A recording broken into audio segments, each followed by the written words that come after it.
Hi పిల్లలు. ఈరోజు మనం ఒక మంచి కథ చెప్పుకుందామా? ఒకే కుటుంబం. పూర్వం సింహపూరి రాజ్యంలో గల పట్నంలో విక్రమ్ విజయ్ అనే మిత్రులు ఉండేవారు. విక్రమ్కి బాగా ధనవంతుడు, విజయ్కి ఆస్తిపాస్తులు ఉండేవి. కానీ పెద్దలు చాలా వరకు అమ్మివేయడం వల్ల ఇల్లు తప్ప ఏమీ మిగల్లేదు. విక్రమ్ విజయ్కి సహాయపడుతూ ఉండేవాడు. ఇద్దరూ కలిసి చదువుకుంటున్నారు. ఒకరోజు విక్రమ్ తన ఇంటిలో ఉండి చదువుకుంటున్నాడు. అప్పుడే భోజనం చేశాడు. మంచంపై పడుకుని నిద్రపోయి సాయంత్రం లేచి బయటకు వచ్చాడు. ఆ సమయంలో విజయ్ కంగారుగా విక్రమ్ ఇంటికి వచ్చాడు. విక్రమ్ విజయ్తో, విక్రమ్, మా అమ్మగారికి బాగా సుస్థి చేసింది. నాకు ఇల్లు తప్ప వేరే ఆస్తిపాస్తులు లేవు. నాకు అర్జెంటుగా ధనం కావాలి అని అడిగాడు. విక్రమ్ వెంటనే ఎంత కావాలి అంటూ విజయ్ అడిగిన ధనం ఇచ్చి పంపాడు. విజయ్ ఆ ధనం తీసుకుని వెళ్ళి వైద్యం చేయించాడు. అది అంటూ రోగం. ఎంతగా ప్రయత్నించినా వైద్యులు రక్షించలేకపోయారు. ధనం ఖర్చయింది కానీ ఆమె ప్రాణాలు దక్కలేదు. తుదిశ్వాస విడిచింది. విజయ్కి ఆమె తప్ప ఎవరూ లేరు. కన్నీరు మున్నీరుగా విలవించాడు. విషయం తెలిసిన విక్రమ్ మిత్రుణ్ణి ఓదార్చాడు. దగ్గరుండి ఆమె అంత్యక్రియలు చేయించాడు. విక్రమ్ విజయ్ని తన ఇంట్లో ఉండమన్నాడు. విక్రమ్ తల్లిదండ్రులు అతని మాట వింటారు. విజయ్ని వారు తమ మిత్రునిగా చూసుకున్నారు. విక్రమ్ విజయ్ల చదువు పూర్తయింది. అదే పట్నంలో విజయ్కి ఉద్యోగం వచ్చింది. ఒకరోజు విజయ్ తన ఇల్లు విక్రమ్ని తీసుకోమని కోరాడు. అతను ఇచ్చిన సొమ్ముకి విక్రమ్ అంగీకరించక, నీ వద్ద ఉన్నప్పుడు అవసరం వచ్చినప్పుడు తీసుకుంటానన్నాడు. కొంతకాలం గడిచింది. విక్రమ్కి అనేక వ్యసనాలు అలవాటయ్యాయి. విజయ్ ఉద్యోగంలో చేరటంతో విక్రమ్కి అనేక మంది మిత్రులు కలిశారు. విక్రమ్ తాగటం, పేకాడటం ప్రారంభించాడు. అతని ఆస్తి కర్పూరంగా హారిపోయింది. తల్లిదండ్రులు మంచం పట్టి మనోవ్యాధితో మరణించారు. విక్రమ్ విజయ్ని కలిసేవాడు కాదు.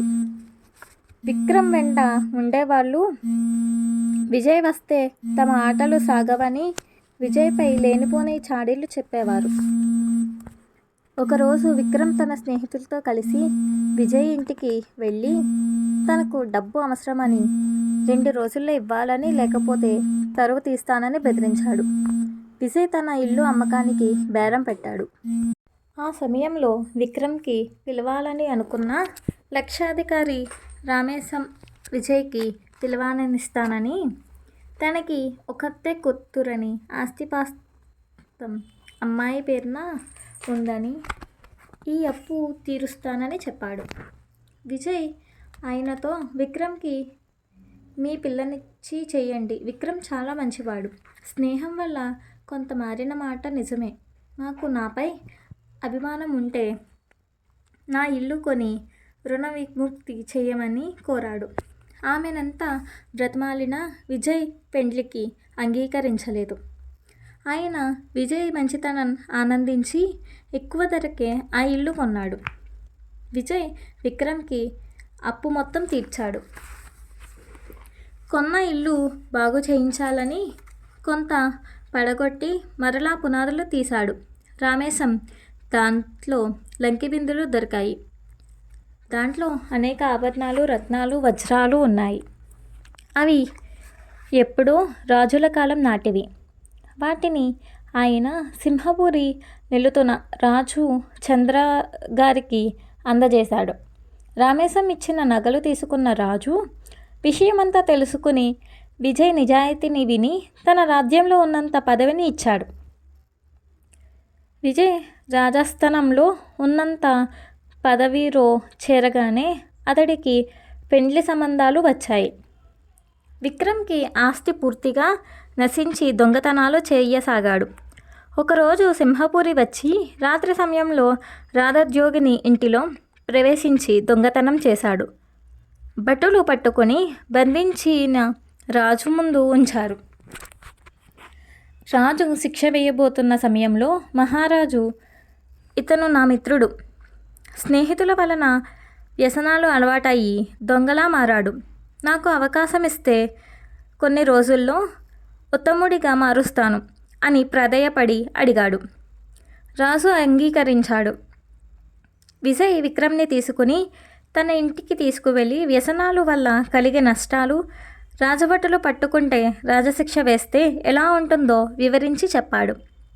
అప్పటి నుంచి వ్యసనాలకి దూరంగా ఉంచాడు. విక్రమ్లో మార్పు వచ్చింది. విజయ్ అతన్ని కొంత పని కల్పించాడు. కొద్ది రోజుల్లోనే మంచివాడుగా గుర్తించారు అందరూ. ఆ సమయంలో రామేశ్వరలింగం విక్రమ్కి తన కుమార్తె సుమలతనిచ్చి వివాహం జరిపించారు. రామేశం గారు విజయ్ మంచితనం గురించి విక్రమ్కి చెప్పి హితబోధ చేశారు. విక్రమ్ భార్య సుమలత తన మావయ్య కూతురు మాధవిలతను చేసుకోమని విజయ్ని కోరాడు. మధులతని చూసి విజయ్ అంగీకరించి పెద్దల ఆశీర్వాదంతో పెండ్లి చేసుకున్నాడు. అందరూ ఆనందంగా ఉన్నారు. మధులత గర్భవతి అయింది. నెలలు నిండి మగపిల్లవాడిని ప్రసవించింది. విజయ్ అతనికి వెంకయ్య అని తన తాతగారు పేరు పెట్టాడు. విక్రమ్ భార్యకి పిల్లలు కలగలేదనే బాధ ఉండేది. అనేక వ్రతాలు జపాలు చేశారు. సింహపురి సమీపంలో గల పెంచకోనల్లో భార్యాభర్తల సనమచరించి దేవాలయానికి వెళ్ళి వచ్చారు. సింహపురిలో గల పెన్న నదిలో స్నానం చరించి శ్రీరంగనాయకుల్ని సేవించారు. సింహపురి మూలపేటలో గల పాండవులు దేవాలయంతో పాటు అనేక దేవాలయాలను దర్శించి పూజలు చేశారు.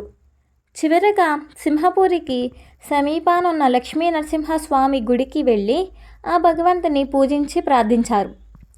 ఆ దంపతులు ప్రార్థన అలంకించినట్లుగా సుమలత గర్భవతి ధరించింది. నెలలు నిండగా ఆడపిల్లను ప్రసవించింది. అందరూ ఆనందించారు. మధులత సున్నతో వదిన, మా అబ్బాయికి పెళ్ళిని అంటూ ఇదిగో నీ పెళ్ళం అంటూ ఉంటే రామేశ్వరం గారు ఆనందంగా నవ్వుతూ, ఇప్పుడు అలాగే అంటావు, ఈ వాగ్దానం నిలబెట్టుకోవాలి, ఆడి తప్పరాదు సుమా. విజయ్ విషయంలో నమ్మకం ఉంది, నీ విషయంలో అని మేనకోడలతో హాస్యముగా మాట్లాడారు. తాతగారు పిల్లలకి ఏం కట్నం ఇస్తారో అని నవ్వగా అందరూ ఆనందంగా నవ్వుకున్నారు.